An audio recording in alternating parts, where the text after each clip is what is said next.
Hello दोस्तों, स्वागत है आपका अपने यूट्यूब चैनल एग्जाम गुरु में। तो दोस्तों आज मैं आपको यहाँ पे देखिए, आज मैं आपको यहाँ पे नेवी एमआर से रिलेटेड टॉप 25 जीके क्वेश्चन कराएंगे। ठीक है, अब इस बार का क्या है, देखो अब नेवी एमआर की जीके क्वेश्चन मैं आपको प्रैक्टिस सेट कराऊंगा। इसमें मेरा ये टारगेट रहेगा कि आपको 25 में 25 का टारगेट रहेगा। ठीक है, देखो प्रैक्टिस सेट आपको कराते रहेंगे, एक तरफ प्रैक्टिस सेट चलते रहेंगे और दूसरी तरफ क्या है कि टॉपिक वाइज क्वेश्चन चलते रहेंगे। वो 5-5, 6-6, 7-7 मिनट के क्वेश्चन होंगे, मतलब मिनट के क्वेश्चन होंगे। 6-6, 7-7 मिनट का वीडियो होगा, तो उसमें आपको टॉपिक वाइज क्लियर होते रहेंगे। ठीक है, जैसे खेल से संबंधित क्वेश्चन, कौन सा खेल किससे संबंधित है, खिलाड़ियों की संख्या कितनी होती है, उपनाम से संबंधित, संसद के नाम, समाधि स्थल, ये सब क्वेश्चन आपको टॉपिक वाइज देखने को मिलेंगे कि कौन सा नृत्य किससे है, लोक नृत्य, शास्त्रीय नृत्य, ये सब क्वेश्चन आपको डिस्कस करेंगे। और प्रवास कौन सा दिवस किससे रिलेटेड है, और राजधानी, तो ये क्वेश्चन आपको टॉपिक वाइज क्लियर होंगे। प्रैक्टिस सेट आपको एक तरफ चलते रहेंगे। अब वीडियो स्टार्ट करते हैं। चलो भाई, प्रैक्टिस सेट एक तरफ चलता रहेगा, उसमें आप ये करना है आपको, वो आपको धीरे धीरे कराएंगे। प्रैक्टिस सेट रोज़ 25 में 25 आपको टारगेट रखना है। ठीक है, कोई प्रॉब्लम होती है किसी टॉपिक पे तो ज़रूर बताना, और हो सकेगा तो मैं सब टॉपिक ख़त्म कर दूंगा, कोई भी चीज़ आपकी बचेगी नहीं जीके में। और एक तरफ मैथ और साइंस देखो चलती रहेगी। ठीक है, वो देखो कोशिश करेंगे उसको भी कराने की। देखो जितना जो हो पाएगा मुझसे मैं ज़्यादा ज़्यादा कराऊँगा। ठीक है, चलो बुद्ध किस वंश से संबंधित थे? जो बुद्ध थे वो आपके शाक वंश से संबंधित थे। ये क्वेश्चन इंपॉर्टेंट है, इससे एक क्वेश्चन और बनता है। जो जो क्वेश्चन जिससे बनते हैं उसको हम जरूर बताएंगे आपको। जो बुद्ध हैं वो शाक वंश से संबंधित थे। ठीक है, और जो बुद्ध जी का जन्म हुआ था वो कहाँ पे हुआ था? वो बुद्ध जी का जन्म हुआ था कपिलवस्तु के लुम्बिनी में हुआ था। ठीक है, अब लुम्बिनी कहाँ पे? नेपाल में। वैसे इतना डिटेल में नहीं पूछा जाएगा, ये पूछा जाएगा कहाँ पे हुआ था, लुम्बिनी में हुआ था। ठीक है, चलो भाई अगला प्रश्न है, निम्नलिखित में से किसे प्रकृति का सुरक्षा वाल्व कहा जाता है? 27 नंबर प्रश्न है। रुकना एक मिनट, 26, हाँ 26 हो गए, 27। चलो हाँ 27 नंबर प्रश्न है, किसे प्रकृति का सुरक्षा वाल्व कहा जाता है? 27 नंबर प्रश्न है, राइट ऑप्शन की बात है तो ज्वालामुखी को प्रकृति का सुरक्षा वाल्व कहा जाता है। यहाँ पे ये देखो भूकंप, देखो सबसे पहली बात तो नदियाँ तो हो नहीं सकता, सुरक्षा वाल्व है। ये भूकंप तो होगा नहीं, ओजोन गैस भी नहीं होगा, ज्वालामुखी होगा, राइट ऑप्शन पढ़ लेना। ये दो तो होंगे नहीं, ए और डी में ओजोन गैस उसमें शक होगा तो आपको सी ऑप्शन में से है। ठीक है, ज्वालामुखी राइट है, प्रकृति का सुरक्षा वाल्व है। अब प्रकृति का है तो भाई ज्वालामुखी हो सकता है, ओजोन नहीं हो सकता। ठीक है, कामाख्या मंदिर भारत के किस आधुनिक राज्य में स्थित है? कामाख्या मंदिर, ये देखो भाई इंपॉर्टेंट क्वेश्चन है, बताओ जरा राइट ऑप्शन क्या होगा। 28 नंबर प्रश्न है, तो जो देखो कामाख्या जो मंदिर है आपका वो असम में स्थित है। असम जो राज्य का नया नाम क्या पड़ गया? वो असोम पड़ गया। ठीक है, असोम पड़ गया, लेकिन असम भी कह रहे हैं तो कोई बात नहीं, वही है, कोई दिक्कत नहीं है, नाम पड़ गया नया तो कोई दिक्कत नहीं है। कामाख्या मंदिर वैसे असम में स्थित है, और इसकी राजधानी क्या है? दिसपुर, असम की। वैसे इतनी सिंपल नहीं पूछी जाएगी। अगला प्रश्न है 29 नंबर है। चलो भाई बस छोटा सा काम कर देना, लाइक जरूर कर देना, सब्सक्राइब जरूर कर लेना। ठीक है, लोकटक है। ठीक है, लोकटक है एक, क्या है? लोकटक है। ये देखो ये क्वेश्चन बहुत बार पूछा गया, तो आपकी एक झील है। ठीक है, सबसे इम्पोर्टेंट है ये आपका 29 का बी पार्ट। लोकटक है। ठीक है, लोकटक क्या है आपका? एक झील है, याद कर लेना। 27 जून को क्या होता है? 27 जून को क्या मनाया जाता है? बताओ जरा क्या स्थित है, क्या होगा राइट ऑप्शन? 30 का। चलो तो 30 का बी पार्ट, जो विश्व मधुमेह दिवस होता है वो 27 जून को मनाया जाता है।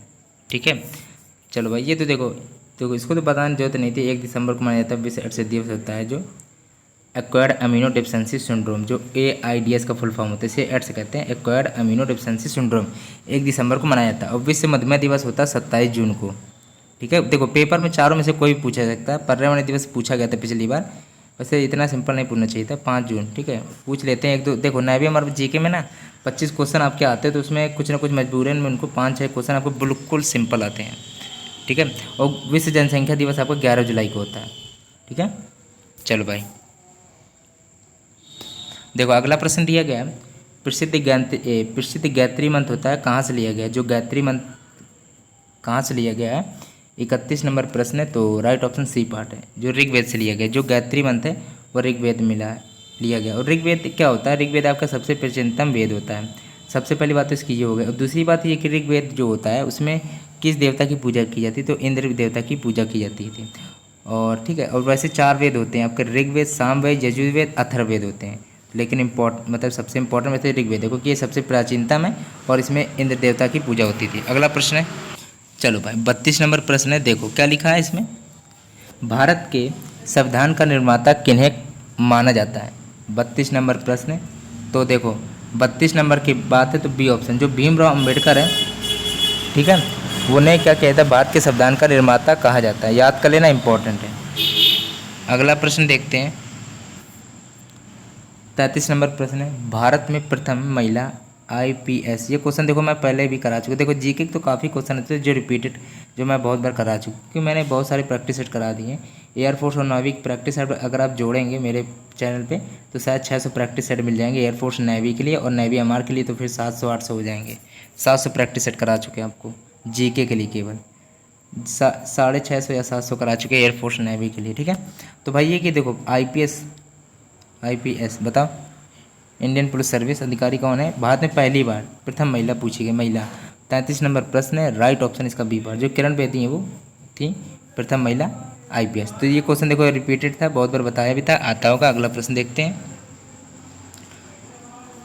चलो देखो क्या लिखा है। 34 नंबर प्रश्न है, लज्जा पुस्तक का लेखक या लेखिका कौन है? ये बताना आपको। 34 नंबर प्रश्न है तो बी ऑप्शन, तस्लीमा नसरीन है। जो लेखिका कौन है? तस्लीमा नसरीन है। 34 का यहाँ पे बी पार्ट राइट ऑप्शन हो जाएगा, ठीक है। और ये लेखिका जो हैं वो बांग्लादेशी लेखिका हैं। कौन है? बांग्लादेशी लेखिका हैं। ये लिखा है कि 35 नंबर प्रश्न है, सरोद वाद्य में कितने तार होते हैं? जो सरोद वाद्य होता है उसमें कितने तार होते हैं? तो आप बताइए राइट ऑप्शन क्या होगा। देखो इसमें क्वेश्चन आपको फंसा दिया जा सकता है। वैसे 19 होते हैं, देखो वैसे क्लियर नहीं कहा जा सकता, लेकिन 17 से लेकर 25 के 20 होते हैं, आसपास होते हैं। 17 से 25 के बीच में, या तो 18, 19, 20, 21, ऐसे 22, 24, 25 तक हो सकते हैं, ठीक है। 17 और 25 के बीच में होते हैं, इसलिए यही 19 राइट ऑप्शन हो जाएगा। किसी किसी में 19, किसी किसी में 21 होता है भाई, ठीक है, लेकिन लिमिट क्या होती है? 17 से 25 के बीच में ही रहती है। शिवाजी के 36 नंबर प्रश्न है, शिवाजी के गुरु कौन थे? 36 नंबर प्रश्न है तो रामदास थे, ठीक है। 36 का बी ऑप्शन राइट है। शिवाजी कौन थे भाई? शिवाजी का जन्म कहाँ हुआ था? देखो शिवाजी का जन्म हुआ था 1627 ईस्वी में, ठीक है। और कहाँ हुआ था? पूना के निकट में हुआ था, पुणे के निकट में हुआ था। और शिवनेर के दुर्ग में हुआ था, शिवनेर में हुआ था, या तो ऐसे कह सकते हो, ठीक है। और इनके शिवाजी के पिता जी का नाम क्या था? शाहजी भोसले था। और माता जी का नाम क्या था? जीजाबाई था, ठीक है। चलो वैसे गुरु इनके पूछे आते हैं तो रामदास थे। 37 नंबर प्रश्न दिया गया है, प्रसिद्ध चित्रकार पैब्लो पिकासी निम्नलिखित में से क्या थे? 37 नंबर प्रश्न है, पैब्लो पिकासी आपके कौन थे? स्पेनिश थे, ठीक है। पहली बात तो ये है कि वो चित्रकार थे, ये तो पता चल गया। पैब्लो पिकासी कौन थे? चित्रकार थे। एक क्वेश्चन यहाँ से ये बनता है, और दूसरा ये बनता है कि वो स्पेनिश थे। चलो भाई अगला प्रश्न दिया गया, अजमेर में अढ़ाई दिन का झोपड़ा, जो अजमेर है उसमें अढ़ाई दिन का झोपड़ा किसने बनवाया था? 38 नंबर प्रश्न है तो राइट ऑप्शन देखो क्या होगा? ए पार्ट है। अढ़ाई दिन का झोपड़ा है जो कुतुबुद्दीन ने पूर्ण करवाया था बाद में, लेकिन अब बनाया तो शुरुआत में अलाउद्दीन खिलजी ने था, लेकिन किसने बनवाया था पूरी तरह? तो वो कुतुबुद्दीन ऐबक ने कराया था, राइट। अजमेर में, ठीक है, स्थित है अढ़ाई दिन का झोपड़ा। ये सबसे इंपॉर्टेंट क्वेश्चन है कि अढ़ाई दिन का झोपड़ा कहाँ पे? अजमेर में। ये क्वेश्चन पूछा जाता है। तो 38 का जो राइट ऑप्शन है ये पार्ट है, ठीक है। अगला प्रश्न 39 नंबर है, गांधी जी द्वारा वर्ष 1933 तक संपादित समाचार पत्र का नाम क्या था? 39 नंबर प्रश्न है तो बताइए राइट ऑप्शन क्या होगा। देखो गांधी जी द्वारा वर्ष 1933 तक संपादित समाचार पत्र का नाम क्या था? तो यंग इंडिया था, वो 1933 में संपादित किया गया था। इस सन भी याद कर लेना, पूछा जाता है, ठीक है। अगला प्रश्न देखते हैं, 40 नंबर है, डीटीपी का पूरा नाम क्या है? डीटीपी का पूरा नाम है, 40 नंबर प्रश्न है तो डेस्कटॉप पब्लिशिंग होता है। डेस्कटॉप भाई आपका ये कि थोड़ा इसके इंग्लिश में लिख के आ जाएगा डेस्कटॉप पब्लिशिंग, ठीक है। वही है डेस्कटॉप पब्लिशिंग, बात वही है, तो याद कर लेना, इंपॉर्टेंट। फुल फॉर्म से एक क्वेश्चन आएगा, ठीक है। वो भी देखो टॉपिक वाइज जब क्वेश्चन कराएंगे तो फुल फॉर्म वाले भी क्वेश्चन कराएंगे, ठीक है। वेद शब्द का अर्थ है, बताइए। 41 नंबर प्रश्न है तो ज्ञान होता है, ठीक है। चलो याद कर लेना भाई। अगला प्रश्न है, देखो अरुंधति राय से रिलेटेड एक ना एक क्वेश्चन जरूर आता है आपका, ठीक है। ये देखो चारों को पहले पढ़ो फिर बताओ राइट ऑप्शन क्या होगा। तो इनकी मोस्ट इंपॉर्टेंट यही वाली ज़्यादा पूछी जाती है, या तो ऐसे लिखा जाता है the God of small things, ठीक है, सुना होगा, अरुंधति राय जी की है, ठीक है। तो 42 का डी ऑप्शन, ठीक है। एक बार फिर से बताएंगे क्योंकि भाई इंपॉर्टेंट है। अरुंधति राय किस पुस्तक की लेखिका हैं? तो the God of small things या गॉड ऑफ स्मॉल थिंग्स लिख के आता है तो डी ऑप्शन राइट है। 43 नंबर प्रश्न दिया है, निम्नलिखित में से किसको पर्ल सिटी कहा जाता है? पर्ल सिटी किसे कहा जाता है? 43 नंबर प्रश्न का डी पार्ट, हैदराबाद को पर्ल सिटी कहा जाता है। और एक क्वेश्चन अभी कराया था आपको थोड़े दिन पहले, ब्लैक पर्ल के नाम से किन्हें जाना जाता है? उपनाम से रिलेटेड क्वेश्चन जब करा रहे थे तो कहा था टॉपिक वाइज क्वेश्चन कराएंगे, तो एक टॉपिक वाले क्वेश्चन हमने खत्म किए हैं। अभी आपको वो था कि खिलाड़ियों के उपनाम वाले करा दिए क्वेश्चन, ठीक है। अब प्रमुख व्यक्तियों के उपनाम भी कराएंगे। खिलाड़ियों, ये खिलाड़ी थे ना आपके, ब्लैक पर्ल के नाम से किन्हें जाना जाता है? तो पेले को जाना जाता है, ठीक है, उनका उपनाम था। चलो भाई, तो वैसे पर्ल सिटी किसका है? हैदराबाद का है, ठीक है। रैंड किस देश की मुद्रा है? देखो भाई, ये क्वेश्चन अक्सर पूछा आता है। ये क्वेश्चन पिछली बार ऐसे पूछा गया था, आपको बताते हैं। पूछा गया था नामीबिया किस देश की नामीबिया की मुद्रा बताइए। नामीबिया की मुद्रा क्या होती है? रैंड होती है, याद कर लेना। अगला प्रश्न है, चलो भाई देखो, अगला प्रश्न दिया गया, पद्म श्री सम्मान पाने वाली सबसे पहली अभिनेत्री कौन थी? 46 नंबर प्रश्न है। तो पद्म श्री सम्मान पाने वाली पहली महिला अभिनेत्री कौन थी? नरगिस दत्त थी, ठीक है, पद्म श्री सम्मान प्राप्त करने वाली, ठीक है। 46 का राइट ऑप्शन इसका क्या हो जाएगा? इनको वैसे 1958 ईस्वी में मिला था, ये याद कर लेना, ठीक है, 1958 ईस्वी में मिला था। चलो भाई, अगला प्रश्न है, सन ज़्यादा इंपॉर्टेंट नहीं है इसमें, वैसे ये ज़्यादा इंपॉर्टेंट इसमें कि पद्म श्री सम्मान किनको मिला था? नरगिस दत्त में, लेकिन बता दे रहे हैं ये भी पढ़ लेना, आ सकता है कुछ भी, ठीक है। जो ज़्यादा इंपॉर्टेंट होगा उसको तो हम आपको क्लियर ही बताएंगे। नरगिस दत्त ज़्यादा इंपॉर्टेंट है, पढ़ लेना, ठीक है, 1958 में मिला था। लक्ष्मीबाई राष्ट्रीय शारीरिक शिक्षा संस्थान कहाँ स्थित है? तो कहाँ हो सकता है ये आप बताओ ज़रा। 47 नंबर प्रश्न है, तो ग्वालियर में है, ठीक है। 47 का सी ऑप्शन राइट ऑप्शन है, ठीक है। अब इसमें तो डाउट होगा नहीं। अब इस स्थापना कभी थी लक्ष्मीबाई राष्ट्रीय शारीरिक शिक्षा संस्थान की? तो 1957 ईस्वी में की गई थी। कहाँ की गई थी? 1957 ईस्वी में ग्वालियर में की गई थी, ठीक है। Lakshmibai national university of physical education, ठीक है, के नाम से जाना जाता है भाई, इंग्लिश में है, कोई बात नहीं। चलो देखो, अब ये क्वेश्चन तो देखो भाई आता है और इम्पॉर्टेंट है, ठीक है, पहले बता दे रहे हैं, एक मिनट रुकना।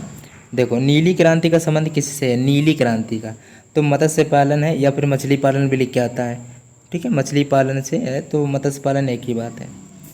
अगला प्रश्न है, चलो भाई देखो, तब से आप कह रहे हैं कि चैनल को अगर सब्सक्राइब नहीं किया तो जाके कर लो, यहाँ पे सब्सक्राइब का बटन होगा, क्लिक करो उसमें, और वो जो घंटी बन के आया तो उसको ऑल में क्लिक कर लेना, नोटिफिकेशन आपको मिलती रहेगी, ठीक है।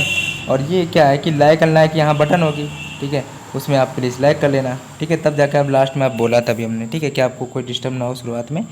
वाटर पोलो में आप देखो लाइक करेंगे ज़्यादा तो अच्छा लगेगा, उसी प्रकार वीडियो बनाने का मन भी करता है ज़्यादा, ठीक है। वाटर पोलो में प्रत्येक टीम में खिलाड़ियों की संख्या होती है, वाटर पोलो है तो 49 नंबर प्रश्न। देखो ऐसा होता है, देखो पहले ही बता दें कि पिछली बार पोलो में आया था, पोलो में देखो ऐसे ट्रिक बताया था, पोलो में 4 टाइप का लग रहा है तो खिलाड़ी संख्या 4 होती है, लेकिन बाद में वाटर भी जोड़ दिया गया, फिर पोलो भी हो गया, तो फिर वो आपका 7 हो गया, 4 से तो बड़ा होगा मतलब 7 होगा, ऐसे याद कर लेना और याद है, ठीक है। पोलो में 4 होता है क्योंकि ये 4 लगा है, वाटर भी जोड़ लियांगे तो फिर 4 3 7 हो जाता है, ऐसे याद कर लो। वाटर पोलो में 7 खिलाड़ी की संख्या होती है प्रत्येक टीम में। म्यांमार की मुद्रा क्या होती है? पुराना नाम बर्मा था म्यांमार का, ठीक है, तो म्यांमार का जो बताइए क्या होगा मुद्रा आपकी क्या होती है, ठीक है। चलो रुपया तो अपने यहाँ चलता है, और डॉलर जो है ऑस्ट्रेलिया का है, ऑस्ट्रेलिया डॉलर, ठीक है, और टका आपका बांग्लादेश का है, ठीक है। ऑस्ट्रेलिया की राजधानी कैनबरा है, ठीक है, और डॉलर उसकी करेंसी है, ठीक है, और बांग्लादेश की ढाका वो राजधानी और टका करेंसी है। चलो अब ये कि देखो म्यांमार की क्या होगी मुद्रा, और एक क्वेश्चन ये पिछली बार आया था, ऑस्ट्रेलिया की मुद्रा बताइए। ऑस्ट्रेलिया की मुद्रा आस होती है यारो से, तो मतलब यूरो, ट्रिक बताई थी। और एक ये है कि वीना होती है राजधानी, ठीक है। ये क्वेश्चन देखो आया था तो बार बार बताना पड़ता है मजबूरन में, क्योंकि आया था भाई इसलिए बताया है। और देखो 25 क्वेश्चन यहाँ कराने को मिले, आपको करा दिए 26 से लेकर 50, मतलब 25 क्वेश्चन थे। और वीडियो यदि अच्छा लग रहा तो लाइक जरूर करना, चैनल को सब्सक्राइब नहीं किया तो कर लेना, ठीक है।